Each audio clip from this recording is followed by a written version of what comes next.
Chapter 21. Last Day. Charlotte and Wilbur were alone. The families had gone to look for Fern. Templeton was asleep. Wilbur lay resting after the excitement and strain of the ceremony. His medal still hung from his neck. By looking out of the corner of his eye, he could see it. "Charlotte," said Wilbur after a while, "why are you so quiet?" "I like to sit still," she said. "I've always been rather quiet." "Yes, but you seem specially so today. Do you feel all right?"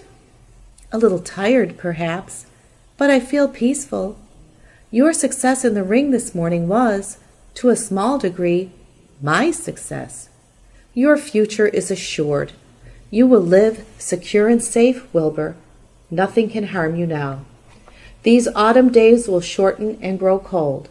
The leaves will shake loose from the trees and fall. Christmas will come, then the snows of winter. You will live to enjoy the beauty of the frozen world, for you mean a great deal to Zuckerman, and he will not harm you, ever.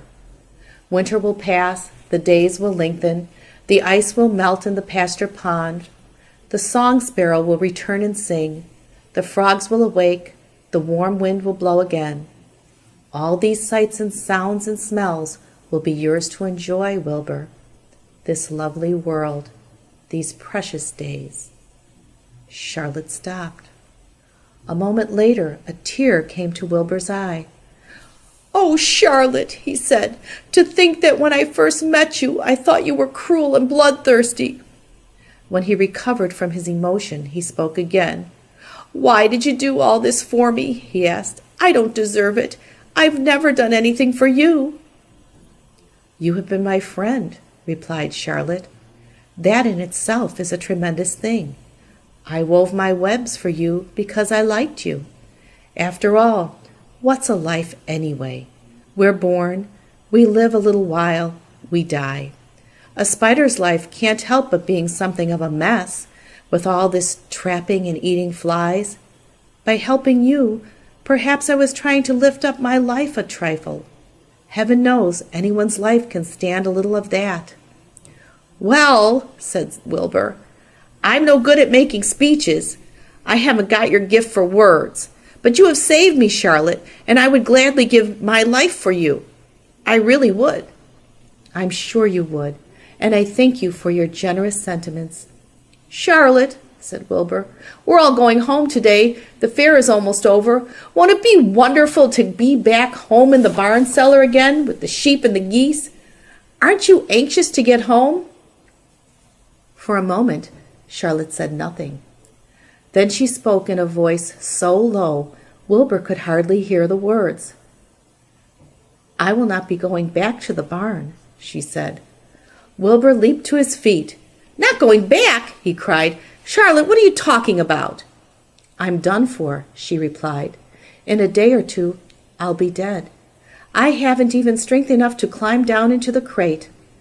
I doubt if I have enough silk in my spinnerets to lower me to the ground." Hearing this, Wilbur threw himself down in an agony of pain and sorrow. Great sobs racked his body. He heaved and grunted with desolation. "Charlotte," he moaned, "Charlotte, my true friend." "Come now, let's not make a scene," said the spider. "Be quiet, Wilbur. Stop thrashing about." "But I can't stand it," shouted Wilbur. "I won't leave you here alone to die. If you're going to stay here, I shall stay too." "Don't be ridiculous," said Charlotte. "You can't stay here. Zuckerman and Lurvy and John Arable and the others will be back any minute now, and they'll shove you into that crate and away you'll go. Besides, it wouldn't make any sense for you to stay. There would be no one to feed you. The fairgrounds will soon be empty and deserted." Wilbur was in a panic. He raced round and round the pen. Suddenly he had an idea. He thought of the egg sack and the 514 little spiders that would hatch in the spring. If Charlotte herself was unable to go home to the barn, at least he must take her children along. Wilbur rushed to the front of his pen. He put his front feet on the top board and gazed around. In the distance he saw the Arables and the Zuckermans approaching. He knew he would have to act quickly. "Where's Templeton?" he demanded. "He's in that corner under the straw, asleep," said Charlotte. Wilbur rushed over, pushed his strong snout under the rat, and tossed him into the air. "Templeton!" screamed Wilbur. "Pay attention!" The rat, surprised out of a sound sleep, looked first dazed, then disgusted. "What kind of monkey shine is this?" he growled. "Can't a rat catch a wink of sleep without being rudely popped into the air?" "Listen to me," cried Wilbur. "Charlotte is very ill. She only has a short time to live. She cannot accompany us home because of her condition. Therefore, it is absolutely necessary that I take her egg sac with me. I can't reach it, and I can't climb. You are the only one that can get it. There's not a second to be lost. The people are coming. They'll be here in no time. Please, please, please, Templeton, climb up and get the egg sac." The rat yawned. He straightened his whiskers. Then he looked up at the egg sac. "So," he said in disgust, "so it's old Templeton to the rescue again, is it? Templeton do this, Templeton do that. Templeton, please run down to the dump and get me a magazine clipping. Templeton, please lend me a piece of string so I can spin a web." "Oh, hurry," said Wilbur. "Hurry up, Templeton." But the rat was in no hurry. He began imitating Wilbur's voice. "So it's, 'Hurry up, Templeton!'" "Is it?" he said. "Ho, ho! And what thanks do I ever get for these services? I would like to know. Never a kind word for old Templeton, only abuse and wisecracks and side remarks. Never a kind word for a rat." "Templeton," said Wilbur in desperation, "if you don't stop talking and get busy, all will be lost, and I will die of a broken heart. Please climb up." Templeton lay back in the straw. Lazily he placed his forepaws behind his head and crossed his knees in an attitude of complete relaxation. "Die of a broken heart," he mimicked. "How touching! My, I notice that it's always me you come to when in trouble, but I've never heard of anyone's heart breaking on my account. Oh, no, who cares anything about old Templeton?" "Get up," screamed Wilbur. "Stop acting like a spoiled child." Templeton grinned and lay still. "Who made trip after trip to the dump?" he asked. "Why, it was old Templeton. Who saved Charlotte's life by scaring that arable boy away with a rotten goose egg? Bless my soul, I believe it was old Templeton.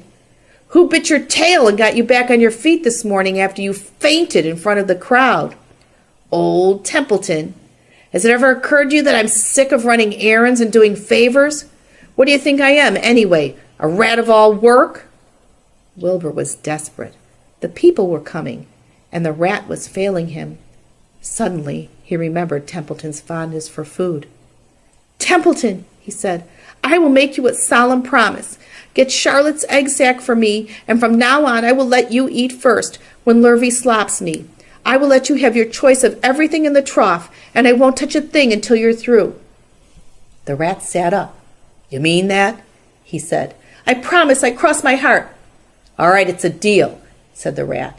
He walked to the wall and started to climb. His stomach was still swollen from last night's gorge. Groaning and complaining, he pulled himself slowly to the ceiling. He crept along till he reached the egg sac. Charlotte moved aside for him. She was dying, but she still had strength enough to move a little. Then Templeton bared his long, ugly teeth and began snipping the threads that fastened the sack to the ceiling.